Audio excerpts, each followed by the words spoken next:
If you can save your first $5,000, your entire relationship with money is about to completely change. And I'm not exaggerating here. This isn't just about having more money in your bank account. This is about a fundamental shift in how you think, how you feel, and how you make financial decisions. I remember when I hit this milestone myself. It was like a switch flipped in my brain. Suddenly, money wasn't this scary, stressful thing anymore. It was a tool I could actually use. Today, I'm going to break down exactly what changes when you save your first $5,000.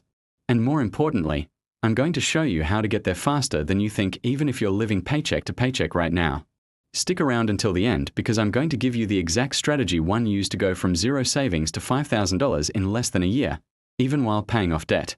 Let's get into it. Okay, so the first thing that changes when you hit $5,000 is that you finally stop living in pure survival mode. Let me explain what I mean by that. When you have zero savings, or even just a few $100, every unexpected expense feels like a crisis. Your car needs new brakes? That's a crisis. Your dog needs to go to the vet? Crisis. Your phone breaks? Major crisis. You're constantly one emergency away from going into debt or overdrafting your account. That's survival mode, and it's exhausting. But when you have $5,000 in the bank, everything changes.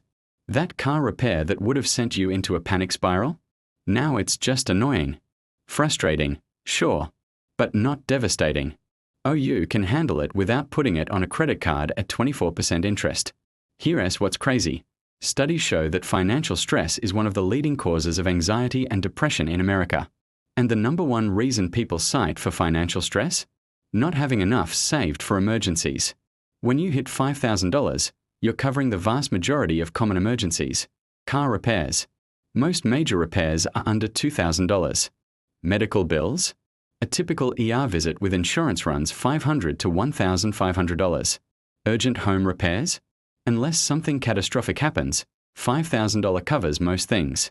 Unexpected job loss? $5,000 gives you about a month or two to find something new, depending on your expenses. I'll never forget the first time I had a $1,200 emergency after I had $5,000 saved. I was almost calm.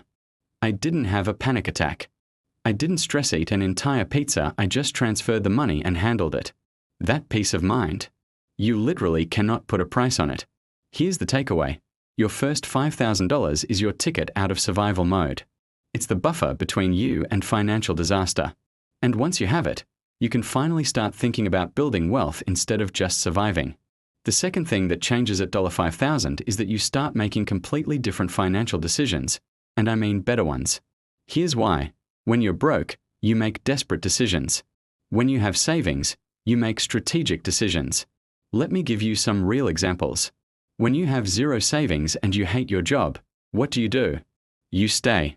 Because you can't afford to miss even one paycheck. You're trapped. But when you have $5,000, you can actually take the time to find a better job. You can quit that toxic workplace without having a panic attack about rent. You can negotiate salary from a position of strength instead of desperation.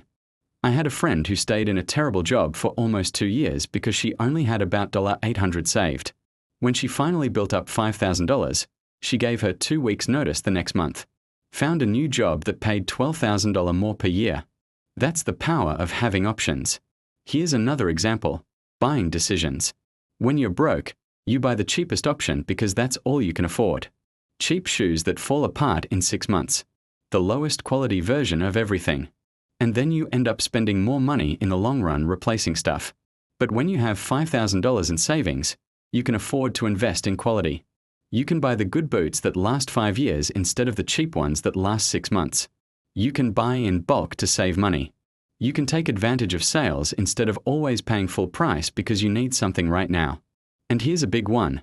You stop falling for predatory financial products. Payday loans? You don't need them anymore. Rent-to-own furniture at insane interest rates? Nope. Overdraft fees? Those basically disappear when you have a buffer. Car title loans?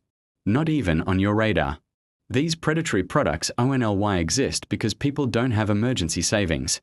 When you hit $5,000, you're done being their customer. And that alone can save you thousands of dollars a year in fees and interest. Here's the bottom line. $5,000 gives you the freedom to make decisions based on what's best for you, not based on what's immediately available or desperate. That shift is absolutely massive. Now let's talk about something most people don't mention, the psychological shift that happens when you save $5,000. This is the part that surprised me the most. When I was living paycheck to paycheck with no savings, I had this scarcity mindset about everything. Money felt like it was always slipping through my fingers. I felt guilty spending money on anything, even necessities. And I definitely didn't feel like someone who could ever build real wealth. But hitting $5,000? That changed everything. For the first time, I felt like I was actually good with money. I had proof, sitting right there in my bank account, that I could save, that I could delay gratification, that I could build something. Here's what happens psychologically. You go from being someone who is bad with money to being someone who has $5,000 saved. That's a complete identity shift. And once you see yourself as a saver, you start acting like a saver. You start looking for more ways to save.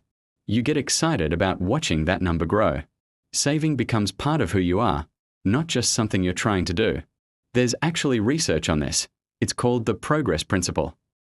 When people see progress toward a goal, they're way more motivated to keep going. That first $5,000 is visible, tangible progress, and it makes you want to keep building. But here's the other psychological shift: confidence. When you have zero savings, you avoid thinking about money because it's stressful and depressing. You don't look at your bank account. You definitely don't plan for the future. You just survive day to day. But when you have $5,000, you start engaging with your finances. You check your bank account without fear. You start thinking about budgets and goals. You might even start researching investing. I started learning about Roth IRAs and index funds after I hit $5,000 in savings. Before that, I couldn't have cared less about investing because I was too busy trying to make rent. One more thing, $5,000 proves to you that bigger goals are possible. If you can save $5,000, you can save $10,000. If you can save $10,000, you can save $50,000. It's the same process, just repeated. That first $5,000 is evidence that you're capable of building wealth. And that belief is everything. Here's the takeaway. The psychological benefits of $5,000 in savings might actually be more valuable than the financial benefits. It changes how you see yourself and how you see your future. Alright, so you're probably thinking, okay, this all sounds great, but how do I actually save $5,000? Let me give you the exact strategy that works, even if you're starting from zero. Step 1. Start with $1,000. Don't think about $5,000 yet. That feels overwhelming. Just focus on $1,000. That's your first mini milestone. If you can save $100 a month, that's $1,000 in 10 months. If you can save $200 a month, that's $1,000 in 5 months. Even $50 a month gets you there in less than 2 years. The point is to start. Don't wait until you have more money. Start now with whatever you can. Step 2. Automate your savings. The day you get paid, have money automatically transferred to a separate savings account, even if it's just $25. You cannot spend what you don't see. I use a high-yield savings account that's at a completely different bank than my checking account. That way, I never see that money and I'm not tempted to touch it. Step 3. Find extra money wherever you can. I'm not talking about cutting out coffee or canceling Netflix. That advice is tired and doesn't move the needle much. I'm talking about selling stuff you don't use anymore.